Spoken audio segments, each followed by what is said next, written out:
যেই দেশে ধর্ষকের পক্ষে উকিল পাওয়া যায় ওই দেশে পইরা লেখা জজ হয়ে কোনো লাভ নেই। মুসলমানদের দেশে নেতা হইয়া যদি আলেমদেরকেই বন্দি করে রাখতে হয়, ওই দেশের রাজনীতি কইরা নেতা হইলে জনগণের জন্য কোনো ফায়দা নেই।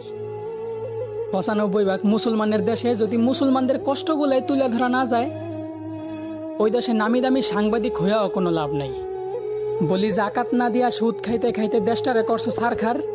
এখন সূর্যের তাপ গায়ে লাগে, তাই তোমাদের বৃষ্টির দরকার। আলেমদেরকে বন্দি করে আবার আলেমদের মাধ্যমে আল্লাহর কাছে বৃষ্টি কামনা করলা। বিষয়টা এমন হইল না যে কোনো এক ফল গাছের গোড়া কাটা ফালাইয়া সেই গাছ থেকেই আবার ফলের আশা করলা।